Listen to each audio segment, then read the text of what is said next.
ये function sales का reference लेता है और एरियाज की तादाद को रिटर्न करता है जो इसके रेफरेंस में दी जाती है। इसमें एरिया किसी एक सेल को या सेल्स की तादाद को एरिया कहा जाता है। इसमें एक से ज़्यादा एरियाज को भी शामिल कर सकते हैं। उसके लिए हमें कोमा लगाना होता है और एक्स्ट्रा पैरेंथेसिस को इसमें ऐड करना होता है। इस फंक्शन के आर्गुमेंट्स में हम एक सेल या सेल्स की रेंज या एक से ज़्यादा रेंज आती हैं उन्हें हम देते हैं। इसके बाद ये फंक्शन नंबर रिटर्न करता है जो कि एरियाज की तादाद पर मुश्तमिल होता है।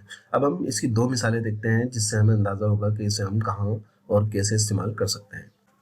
एग्जाम्पल 1 में हम इसमें सेल रेफरेंस को डायरेक्टली इंटर या सिलेक्ट कर सकते हैं और याद रखें कि अगर हम एक से ज़्यादा एरियाज शामिल करना चाहते हैं तो हमें कोमा और एक्स्ट्रा पैरेंथेसिस को शामिल करना होगा। अब फॉर एग्जाम्पल यहाँ पे देखिए कि ये मैंने एरियाज लिखा, एरियाज के बाद B2 को मैंने सिलेक्ट किया। मैं यहाँ पे डायरेक्टली भी लिख सकता हूँ सही और डायरेक्टली भी, या यहाँ पे डायरेक्ट सिलेक्शन भी मैं कर सकता हूँ। तो मैंने यहाँ पे B2 लिखा और इसकी सिलेक्शन हो गई B2। तो यहाँ पे जब इंटर करा तो इसने हमें रिजल्ट दिया 1। ठीक है, इसी तरह यहाँ पे हमने लिखा हुआ है एरियाज B2 से C3, यानी ये B2 से C3 तक पूरी सिलेक्शन।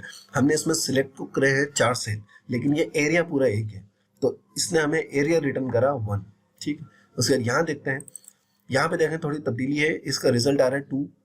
B2 से सबसे पहले तो यहाँ पे देखें कि यहाँ पे हमने डबल पैरेंथेसिस लगाए हुए, एक ब्लैक और एक रेड है यहाँ पे, इसी तरह क्लोज करें। उसके बाद B2 से D2 तक हमने ये एक 3 सेल है, लेकिन ये एरिया एक है, सिलेक्शन एक है। ठीक है, तो ये एरिया कहलाएगा, ये 1 हो गया।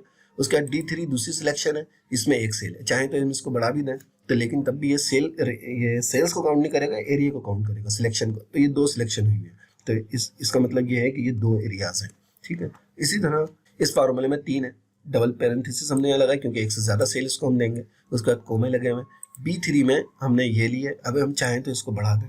ठीक है, B3 से B4 कर दिया। ये C2 है, C2 में एक ही सेल है, हम इसको चाहें इसको भी बढ़ा दें।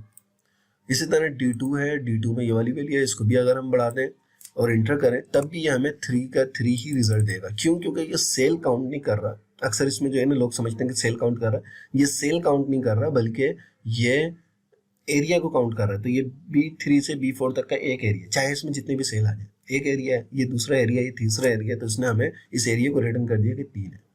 इसी तरह इसकी दूसरी मिसाल देखते हैं, जिस एरियाज को हम काउंट कराना चाहते हैं अगर इनका पहले हम नाम डिफाइन कर लें और इसके बाद इस फंक्शन को इस्तेमाल करें तो इससे काम बहुत आसान हो जाता है। मिसलन ये शॉप्स के कुछ नाम है और इसके हमने कुछ नाम डिफाइन किए हुए, शॉप 1 सेल, शॉप 1 2 सेल और शॉप 3 सेल।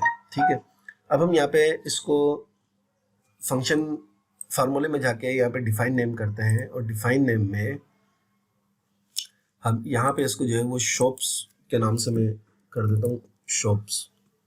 ठीक है, यहाँ पे इसको मैंने नाम दिया शॉप्स का और यहाँ पे ये जो एरिया दे रहा है, ये एरिया पूरा मैंने यहाँ से यहाँ तक का ले लिया। ये एक एरिया है मेरा, इसको रिमूव कर देते हैं।